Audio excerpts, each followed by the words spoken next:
District 4 City Councilor Brooke Bassan with us today gets a little clarity on what's happening with homeless encampments, and particularly the vote taken last Monday to place a moratorium until next August on encampments. And there's another piece of legislation that's yet to be discussed as well. Council, thank you for your time. We really appreciate it. Thank you for having me. Absolutely. Now, this is a hot subject. There's no doubt about it. It's on everyone's minds now. Something seems to have elevated now that the moratorium vote has happened.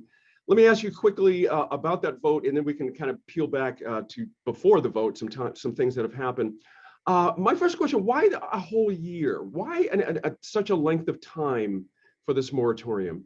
Sure. So kind of, and I'm going to tie into some of that peeling back at the same time because they go hand in hand. Gotcha. The moratorium is not to just kick the can down the road, contrary to what a lot of people think. The moratorium is there so that we can put a halt on any pending applications and any future applications from coming in regarding safe outdoor spaces, while the second piece of legislation, which I've introduced, goes through the proper channels. So there's an ordinance I've introduced that will actually repeal all verbiage of safe outdoor spaces from our integrated development ordinance, the IDO.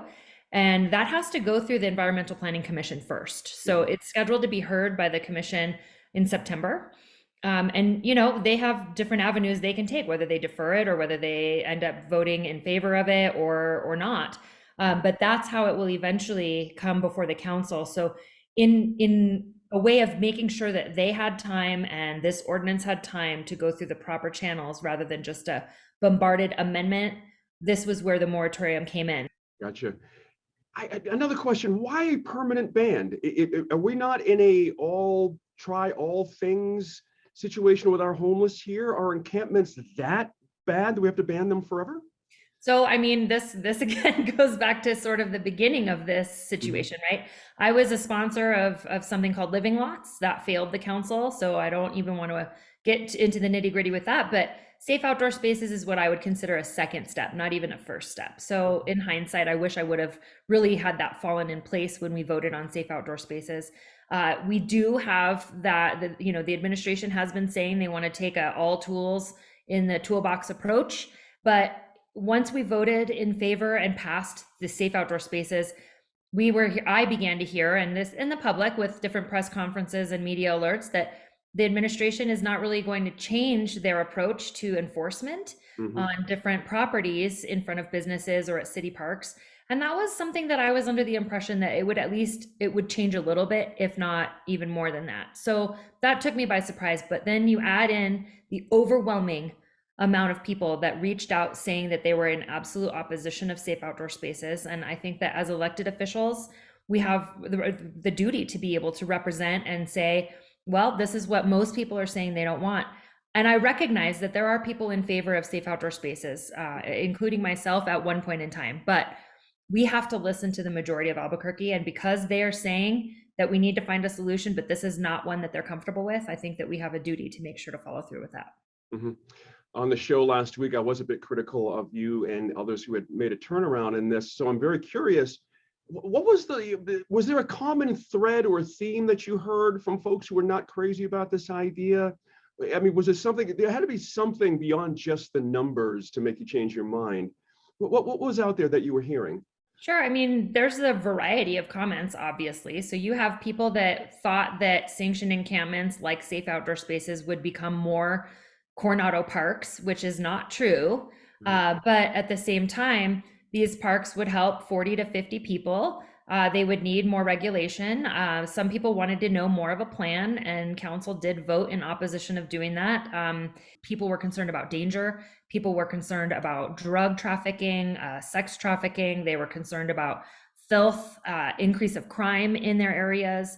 So again, we have to be able to respect not only those that are unhoused, but we have to also be able to respect the surrounding residents that have houses and businesses in the area too. Let me read you, you might recognize these words, they're from you, it's a quote from you, but this goes back a little bit and it touches on a point you just made I want to expand on. Your pushback says, quote, it requires more funding, more infrastructure, more planning, more oversight, more organization, and it's definitely something that will take a lot more work, meaning this plan. I hear enforcement in there pretty loudly, and you've been pretty consistent on that from day one on this. In your scenario, how would enforcement look like? What would that look like when someone calls? Do police just automatically show up when there's homeless folks around?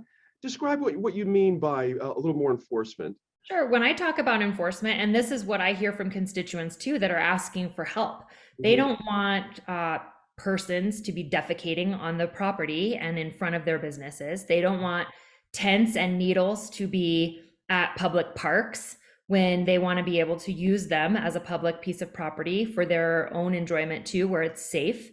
So when I say enforcement, I mean, in addition to trespassing, which it does exist, but there's also laws about loitering and there's laws about overnight camping.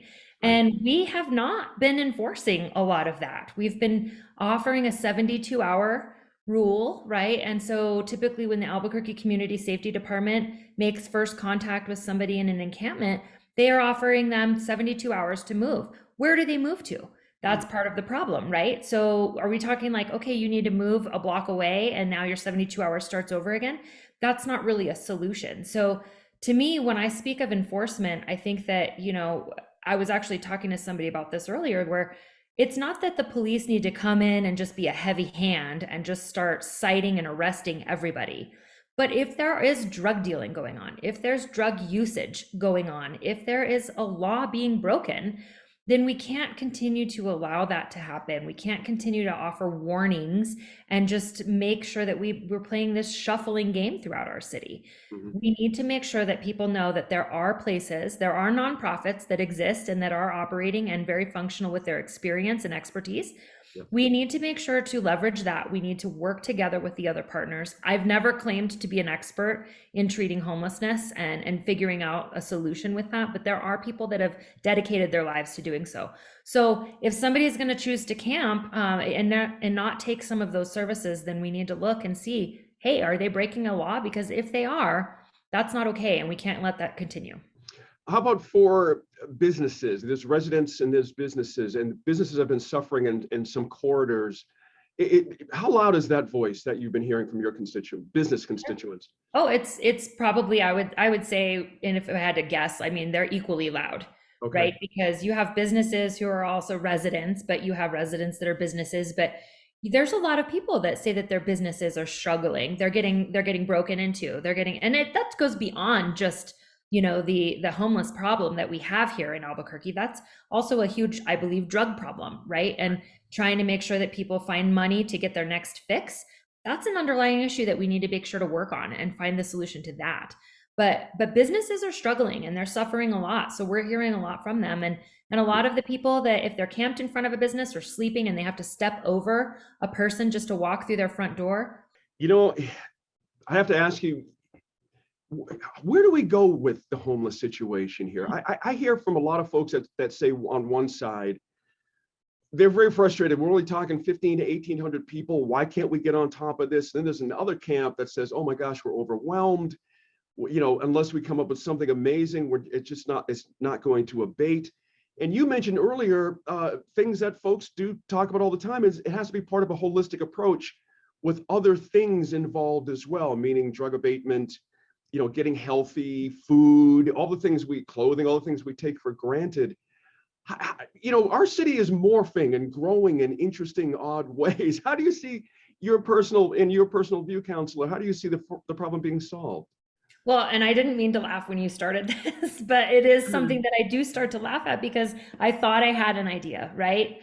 I thought I had a solution, and now I've changed my mind based off of what people have requested of me as their representative. So now I get that frequently where it's like, well, okay, so we didn't like your first idea. So now what is your next idea? And I say, no, that's not quite how it's going to work, because now we need to talk about other solutions together, right? You all made it clear that you didn't want me to just make decisions on your behalf. I do think that the people that want help, there are some of them that we can't identify and find, which is unfortunate. And that's where we need to keep going out and offering services. But as we saw with even Coronado Park, from what I was told, the different departments went out to Coronado Park weekly for a few weeks before they shut it down. Most of the time previous to that, people would decline services. They would decline being connected. Once the idea and once they heard that Coronado Park was going to be shut down and they would have to move, they had more people accepting services than they used to. Wow. So again, this is to me an indicator that, you know, I understand that we don't want to force people to do something against their will. I don't think we should do that either. However, we also just can't say, well, because they don't want to do this or to get help or to move to certain places, that they can continue to infringe on the other businesses and residents and people living in Albuquerque. That's not acceptable, just to say, well, we can't hurt feelings or force them into it. We have to find a way to say, you cannot continue to do this. It is not acceptable. And this is where I go back to enforcement. It's against our ordinances. It's against, you can't loiter in public. You can't do that. You can't trespass if there's signage up. And you certainly can't camp in parks overnight, right? Thank you, Councilor Bassan. Really appreciate it. Thank you.